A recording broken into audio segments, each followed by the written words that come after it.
خیلی فراری نشد.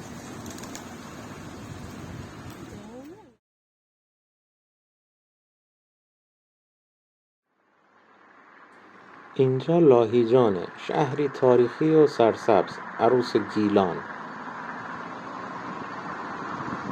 از تولید ابریشم تا کشت چای، از شیطان کوه تا بام سبز، هر گوشش یه داستانی داره. نام لاهیجان از زبان پهلوی گرفته شده. لاه یعنی ابریشم، جانم یعنی مکان، جای ابریشم.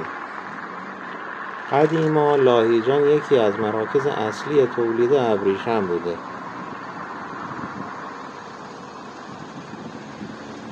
بعدها با معرفی کشت چای توسط محمد میرزا کاشف السلطنه، لاهیجان به عنوان پایتخت چای ایران هم شناخته شد. اینجا هم خیابون اصلی لاهیجانه که دور دریاچه مرکزی حلقه زده. شباش هم خیلی باحاله. دریاچه لاهیجان یه دریاچه مصنوعی هست، وسطش هم یه جزیره‌ایه که هم مردم دوستش دارن هم پرنده ها. اینی هم که داریم بهش نزدیک میشیم شیطان کوه باصفا، کوهی سرسبز با آبشار مصنوعی. مسیرهای پیاده روی داره، یه چشمانداز عالی هم داره از اون بالا به کل شهر. بالای شیطان کوه بام سبز لاهیجان اسمش. همه شهر رو میبینی. از اون بالا با تلکابین به قله تاج خروس هم وصل میشه. یکی دیگه از جاذبه های لاهیجان تالاب طبیعی سوستان هست، شاید هم سوستانه، من اشتباه میگم، که پوشش گیاهیش متنوعه، خیلی هم آرامش بخشه. عکسای قشنگی هم میتونیم اونجا بگیریم، اما خب توی ویدیو نداریمش. مزارع چای اینجا هم خیلی قشنگه، تپه های پوشیده از بوته های چای که تو بهار و تابستون محشره. حالا اگه شد از بالای شیطان کوه چند تاشو نشونتون میدم. لاهیجان کلا شرق گیلانه، بین دریای خزر و رشته کوه البرز. آب و هواش مرطوب و معتدله، بارندگی فراوونه، پوشش گیاهیش هم خوبه. من عاشقشم. ارتفاعش از سطح دریا حدود 4 متره شهرو.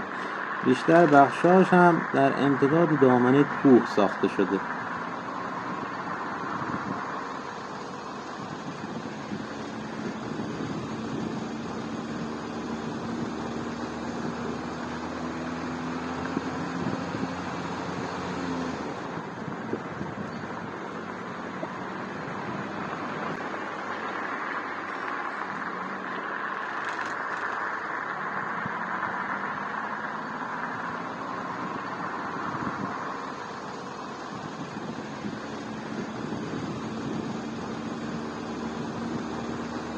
سوغاتی زیادی هم دارن. من کلوچه‌های برند نوشین و نادری رو امتحان کردم، واقعا خوشمزه هستن. فروشگاه اصلیشون هم دقیقا همینجا هست.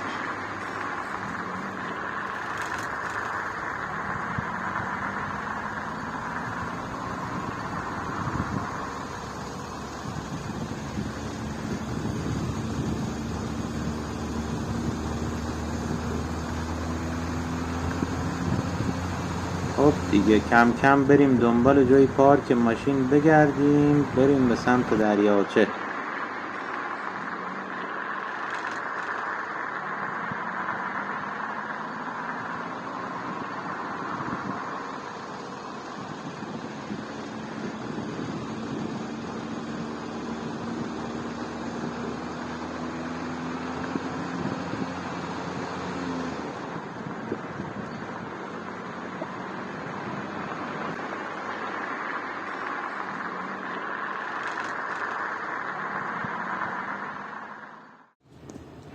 اینجا دریاچه یا استخر لاهیجانه با جزیره‌ای کوچک در وسطش. بله، تابلو نقاشی نیست. مردم دور دریاچه قدم میزنن، تو پس زمینه هم منظره‌ای به زیبایی از شیطان کوه میبینن. حالا چرا اسمش شیطان کوه؟ نه، تحقیق کردم. یه ترکیبی است از افسانه و تاریخ و باورهای محلی. بعضیا میگن این کوهو قبلنا به خاطر مه، باد، فضای رازآلودش خلاصه ترسناک بوده، فکر میکردن ارواح داشته توش. بعضیا هم میگن که شیب تندی که داره کوهو و جنگل انبوه اون عبور از کوه رو دشوار میکرده، سخت بوده، انگار که داشته با شیطون میجنگیدی.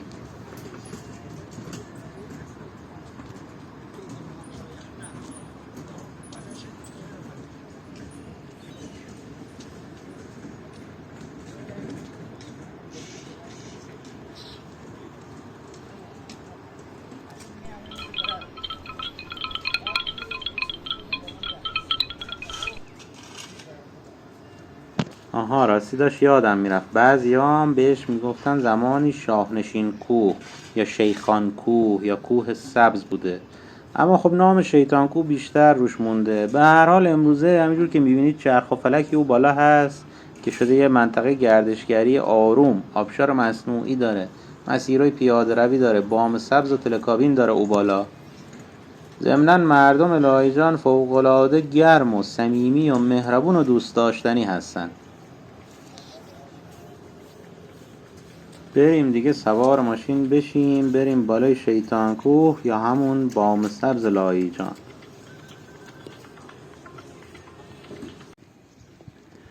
اینم از بالای کوه و بام سبز لاهیجان، از این بالا میتونی تموم شهر رو ببینی.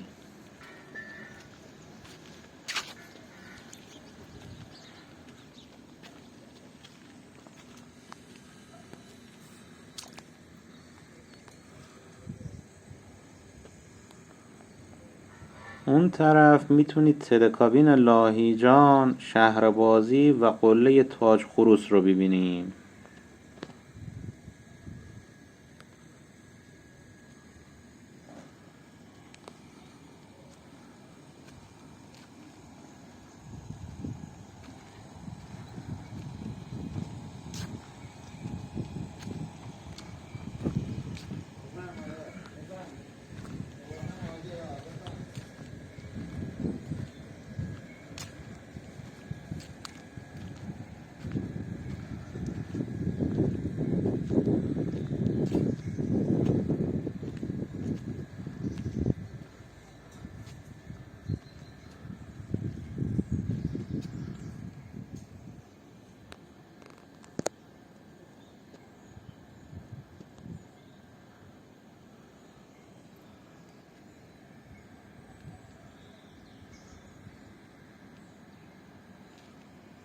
دنبال مزارع چای هستم، بریم اونور ببینیم میتونیم چیزی پیدا کنیم یا نه.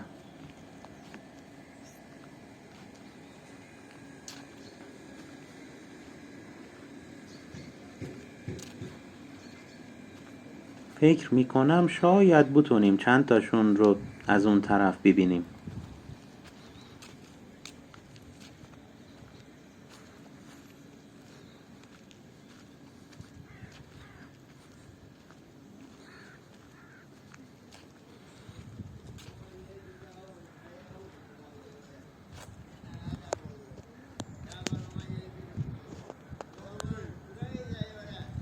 بالاخره تونستم چند تاشون رو شکار کنم.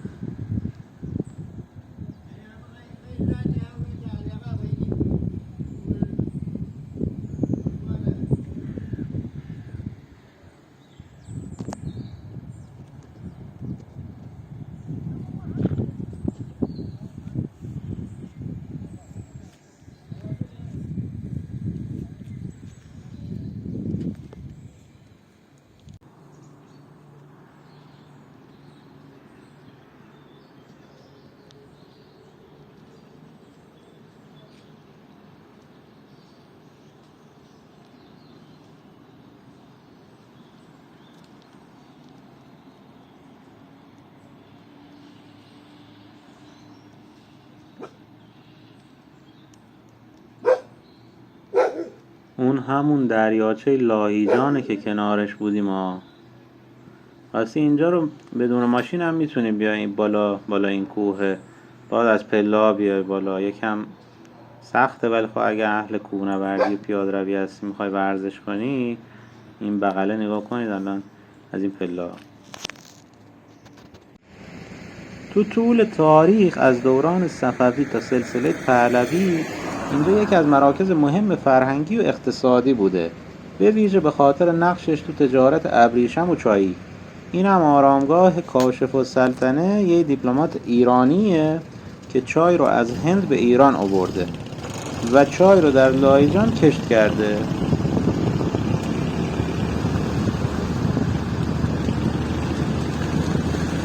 اگه از ویدئوم خوشت اومد و میخوای با هم کل ایران رو بگردیم، حتما سابسکرایب هم کن.